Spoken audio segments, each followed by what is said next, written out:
تم کب آئے؟ میں تو پریشان ہو رہا تھا کہ تم نے نہ ہی فون کیا اور نہ خود آئے۔ عمران نے اسے دیکھ کر رکتے ہوئے کہا۔ میں تو فوراً ہی آ گیا تھا، لیکن سپرنٹینڈنٹ فیاض صاحب آپ کے پاس موجود تھے اور میں ان کے سامنے آپ سے بات نہ کر سکتا تھا، اس لیے میں باہر رکا رہا، ٹائیگر نے جواب دیا۔ کیا بات کرنی ہے تم نے؟ عمران نے کہا۔ آپ نے میرے ذمہ جو کام لگایا تھا وہ تو ہو گیا ہے، لیکن اس ہوٹل والے بدماش چیمو سے مجھے ایک ایسی رپورٹ ملی ہے جو میں آپ تک پہنچانا چاہتا ہوں۔ اس ہوٹل والے کے رابطے میں ایک ایسے گروپ ہیں جو جعلی کرنسی کا منظم دھندا کرتا ہے۔ میں نے سوچا کہ آپ سے پوچھ لوں، اگر آپ اجازت دیں تو میں اس ہوٹل والے سے اس بارے میں مزید پوچھ گچھ کر لوں، ٹائیگر نے کہا۔ وہ دونوں چلتے ہوئے پارکنگ تک پہنچ چکے تھے۔ کیسے معلوم ہوا کہ یہ دھندا منظم طور پر ہو رہا ہے؟ عمران نے چونک کر پوچھا۔ میں نے اسی کمرے کی الماری میں جعلی کرنسی سے بھرا ہوا ایک بڑا سا بیگ دیکھ لیا۔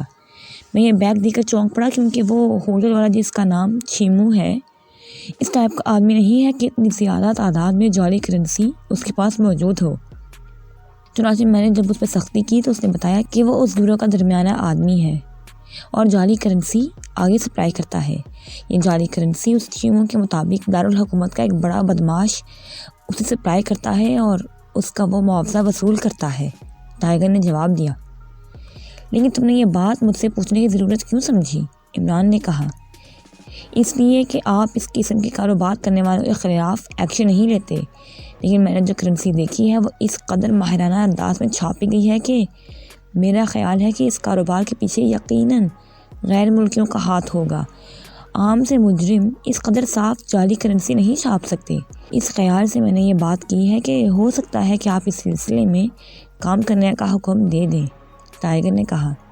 فیاض یہاں میرے پاس آیا ہی اسی لیے تھا کیونکہ اس منظم سازش کی اطلاعات حکومت کو بھی مل رہی ہیں اور یہ کیس فیاض کے ذمہ لگایا گیا ہے، لیکن اسے آگے بڑھنے کے لیے کوئی کلو نہیں مل رہا تھا۔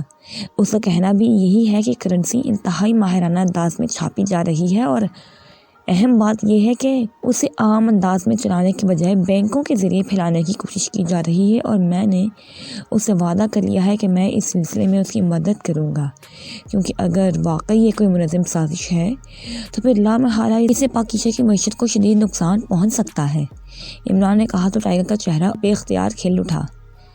میں نے جب سے وہ جعلی کرنسی دیکھی ہے میں خود بھی اس سازش کا پتہ چلانے کے لیے بے چین ہو رہا تھا، لیکن آپ کی اجازت کی ضرورت تھی کیونکہ لامحالہ اس چیمو سے ہی بات آگے بڑھنا تھی، ٹائیگر نے کہا۔ چیمو یقیناً چھوٹی مچھلی ہوگی، تم نے کسی بڑے مگرمچھ کا سراغ لگانا ہے، تب ہی اس سازش کے بقیے ادھیڑے جا سکتے ہیں، عمران نے کہا اور کار کا دروازہ کھول کر اندر بیٹھ گیا۔ یس باس، ٹائیگر نے کہا اور سلام کر کے پارکنگ میں اپنی کار کی طرف بڑھ گیا۔ صدیقی اور نعمانی فائل اور اسسٹنٹ احمد رضا کے ساتھ 4 اسٹار کے ہیڈ کوارٹر پہنچ گئے۔ سارے راستے احمد رضا سر جھکائے خاموش بیٹھا رہا۔ اس کے انداز سے معلوم ہو رہا تھا کہ وہ ذہنی طور پر سمجھ رہا ہے کہ اسے کسی دوسری جگہ مزید تشدد کے لیے لے جایا جا رہا ہے۔ صدیقی اور نعمانی اس کی ذہنی حالت کو اچھی طرح سمجھ رہے تھے، لیکن انہوں نے راستے میں اس سے اس لیے بات نہ کی تھی کہ اسے زبانی طور پر کچھ کہنا فضول تھا۔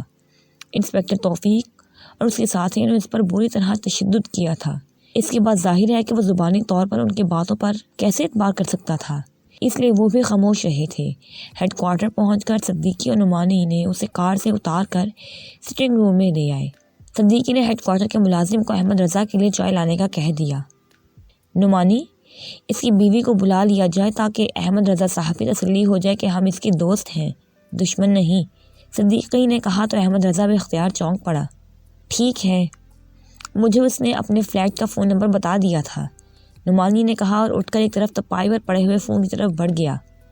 خدا کے لیے میری بیوی کو کچھ نہ کہو، میں تمہارے ہاتھ جوڑتا ہوں، وہ معصوم عورت ہے، قصوروار میں ہوں، مجھے بے شک مار ڈالو لیکن اسے کچھ نہ کہو پلیز۔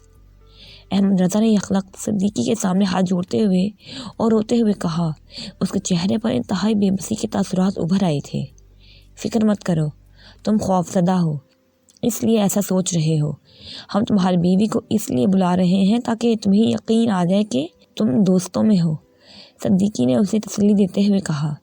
اتنے میں نعمانی فون کرنے کے بعد واپس آ کر بیٹھ گیا۔ اس لمحے ملازم نے چائے کے کپ لا کر ان تینوں کے سامنے رکھ دیے۔ ان صاحب کی بیگم آ رہی ہیں، جیسے ہی وہ آئیں انہیں عزت و احترام سے یہاں لے آؤ۔ ان کا نام نائلہ رضا ہے، نعمانی نے کہا۔ یس سر، ملازم نے جواب دیا اور واپس چلا گیا۔ چائے پیو احمد رضا، صدیقی نے کہا۔ ماما میرا دل نہیں چاہ رہا، احمد رضا نے کہا۔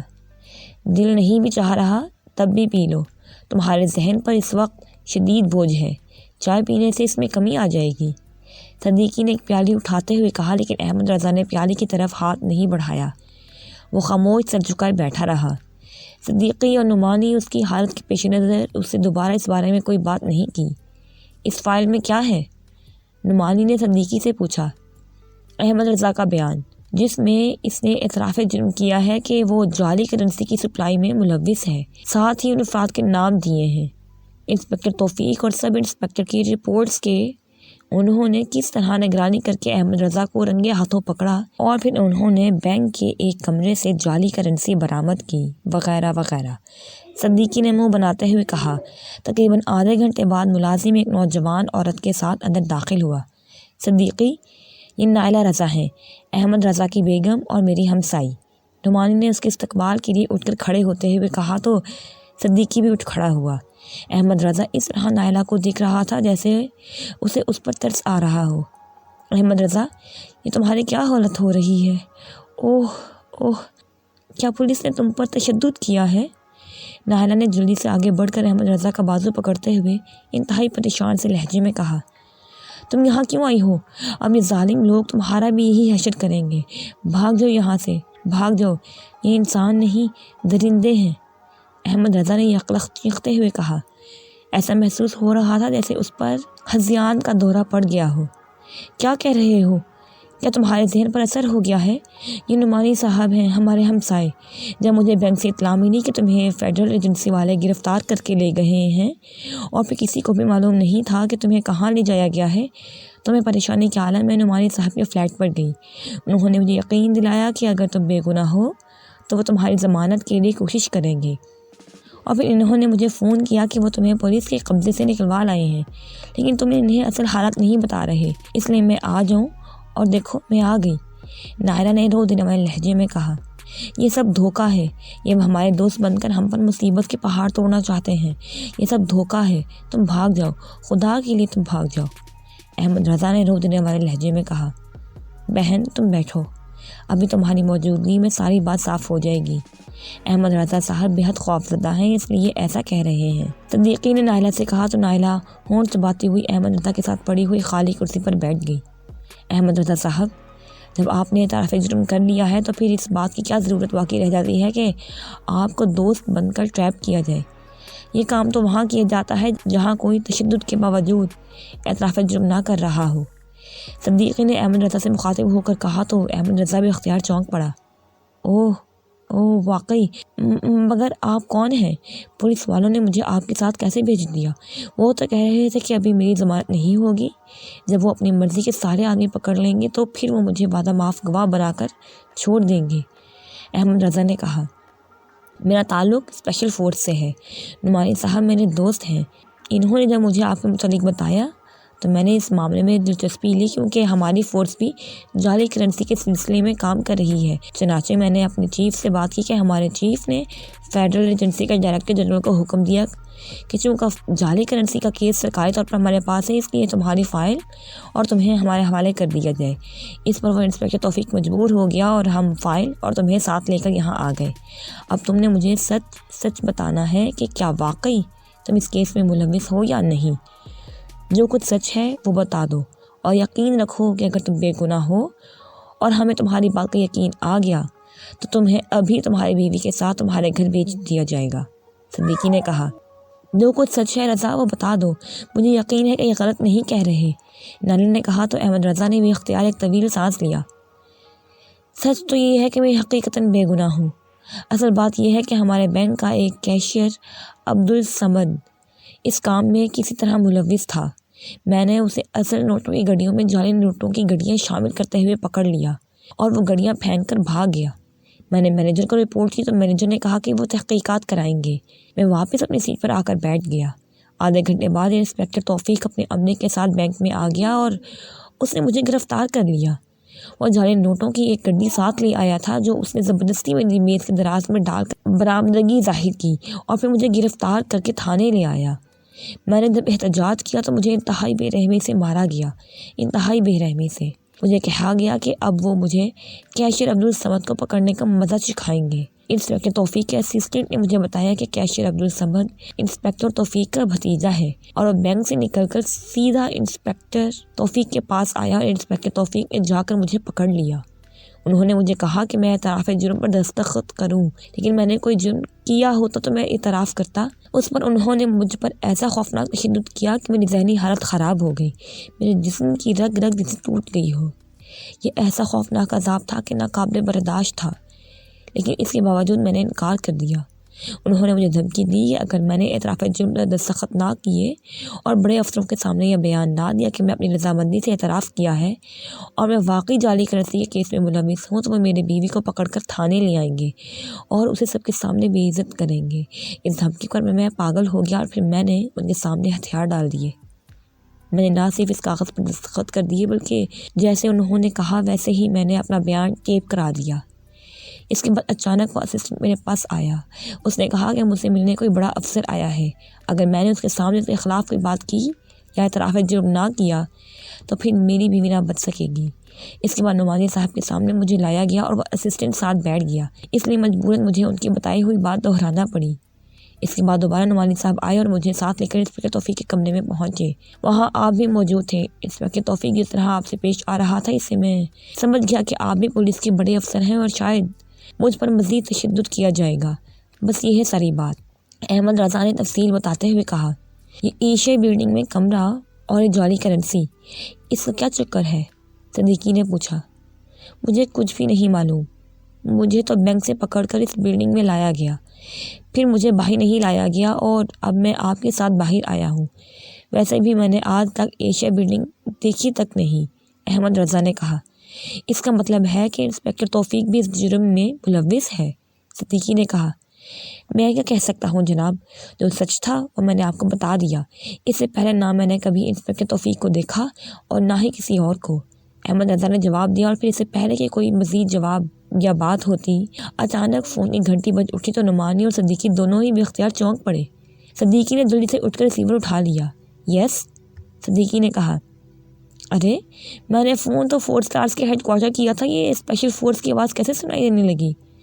دوسری طرف سے عمران کی حیرت بھری آواز سنائی دی تو صدیقی بے اختیار ہنس پڑا۔ اس وقت یہ اسپیشل فورس کا ہیڈ کوارٹر ہے عمران صاحب، صدیقی نے ہنستے ہوئے کہا۔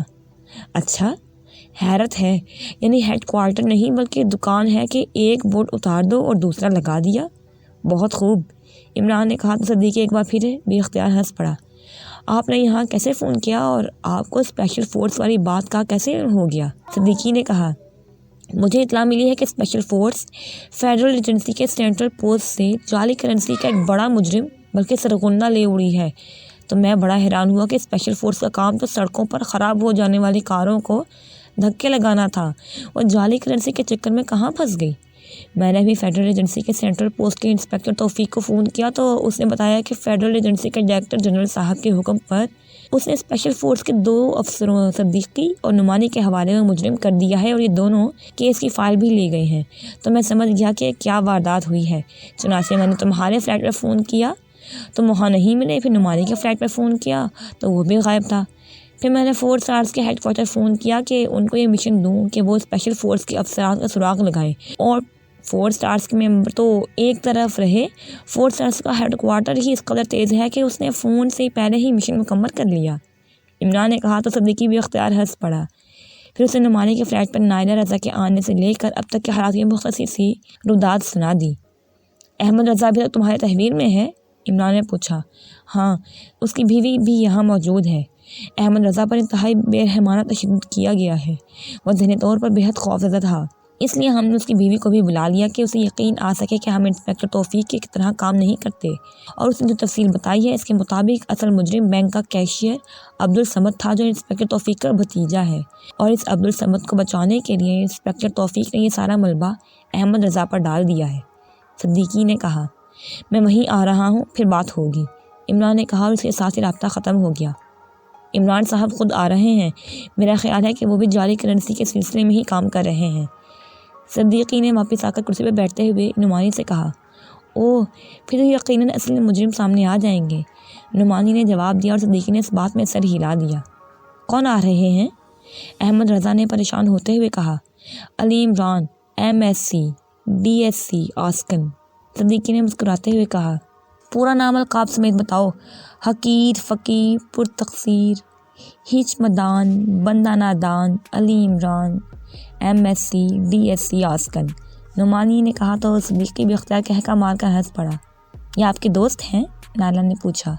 یہ صاحب دوستوں کے دوست ہیں اور دشمنوں کے دشمن۔ یہ سینٹرل انٹیلیجنس کے ڈائریکٹر جنرل سر عبد الرحمان کے اکلوتے صاحبزادے ہیں، لیکن ایک چھوٹے سے فلیٹ میں اپنے باورچی کے ساتھ رہتے ہیں اور فری لانسر ہیں۔ مختلف کیسز میں حکومت ان کی خدمات حاصل کرتی رہتی ہے۔ یہ اسپیشل فورس کے لیے بھی کام کرتے ہیں اور حکومت کی ایک اور ایجنسی 4 اسٹارز کے لیے بھی۔ انتہائی ذہین اور تیز ترین آدمی ہیں، لیکن بظاہر بڑے معصوم اور بھولے بھالے آدمی ہیں۔ صدیقی نے باقاعدہ عمران کا تعارف کراتے ہوئے کہا،